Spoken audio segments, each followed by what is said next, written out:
Okay, so I need to share something with you that genuinely blew my mind. I've spent years living between Chinese culture and Arab culture, and the more time I spend in both worlds, the more I keep thinking. These two civilizations have never met. They're on completely opposite ends of Asia, and they have nothing in common on the surface, and yet they handle the most important moments of life in exactly the same way. Today, I want to walk you through 4 of these moments, and I promise by the end of this, you're gonna be sitting there and thinking, wait, are you talking about my family? Probably, yeah. So let's start with something nobody really talks about. How do you deliver bad news in your culture? Because in a lot of Western cultures, you just say, hey, I have something to tell you, and it's not great. Direct, done, move on. But in Chinese culture, you never ever lead with the bad thing. There is this whole ritual around it. First, you warm people up. You ask how they are doing, how the family is, and how work is going. You create this warm, comfortable feeling before you say anything hard. And then when you do have to say something difficult, you wrap it. Good news first, and the hard thing, and then something reassuring at the end. And even then, you don't say the painful thing directly. You kind of circle around it. You let the other person arrive at the conclusion themselves, so nobody has to say it out loud. There's actually a word for this in Chinese, wei wan. It means tactful, gentle, saying something in the softest possible way so the other person's feelings are protected. And in Chinese culture, that's just considered basic care for another human being. Now, Arab culture does the exact same thing, but in its own way. You never notice that when an Arab has bad news, they always start with Alhamdulillah, like before you even know what's coming, Alhamdulillah, and then they ease into it slowly. Or they tell someone else in the family first, they let the news travel through the family network so that by the time it reaches the person who actually needs to hear it, 3 people who love them have already softened it. Both cultures believe that how you deliver hard news matters just as much as the news itself, that wrapping something painful in care and warmth before you hand it to someone. If you're new here and enjoying what you're watching, my name is Falafel. I'm a polyglot and I have been living between China and the Arab world for years. In this channel, I talk about Chinese to Arab culture, languages, and history. If you also like those topics, don't forget to subscribe. If you're the eldest child in the room, this one is for you. In Chinese culture, the firstborn carries this weight that nobody officially gives you, but somehow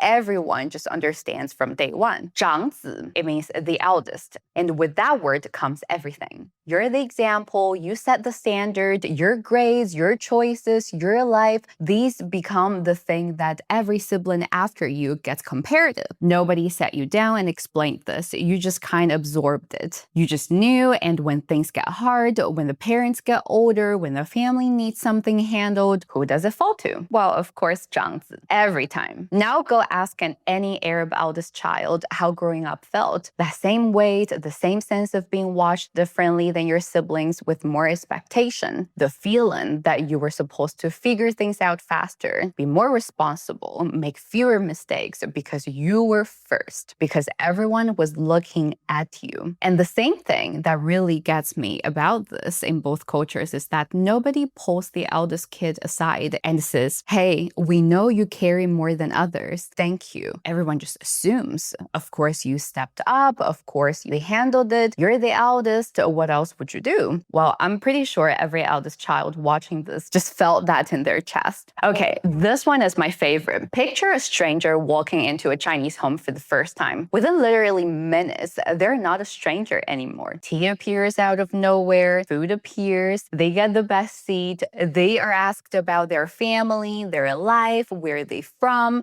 and they get pulled into the conversations like they've been part of this family for years. And they are absolutely not leaving without eating something. There's a concept in Chinese for this, 待客之道, the way of receiving guests. And the whole idea is that a guest in your home is your responsibility. Their comfort, their warmth, whether they feel welcomed, that is all on you. You don't let a guest feel like a guest. You make them feel like they belong there. Now, walk into an Arab home as a stranger. Before you've even finished saying your name, someone has already gone to make a tea, a plate has appeared on the table, someone's mother is already asking if you've eaten. Someone's father is telling you, sit, make yourself feel at home. You're home to someone they met 10 minutes ago. Both cultures do this completely naturally. Neither one thinks it's unusual at all, because in both worlds, the way they treat someone who walks through your door says everything about who you are and who your family is. A guest who leaves feeling like a stranger, that's not their failure.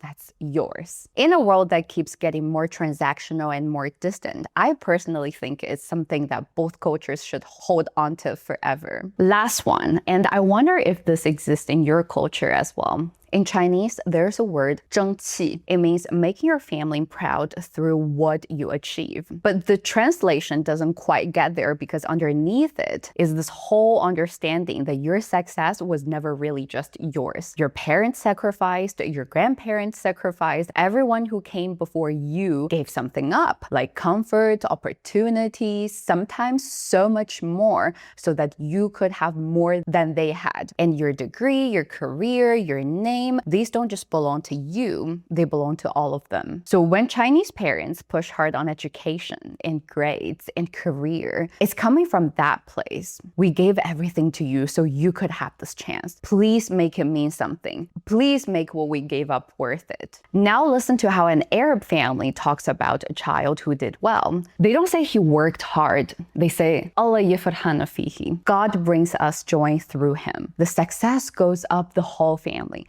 The pride gets shared around. Everyone who prayed for it believed in it before the kid even believed in himself. But yeah, the pressure that comes with that is also real. Carrying the weight of everyone who sacrificed for you before you were old enough to understand what sacrifice even meant, that is very heavy. But you could also see it this way.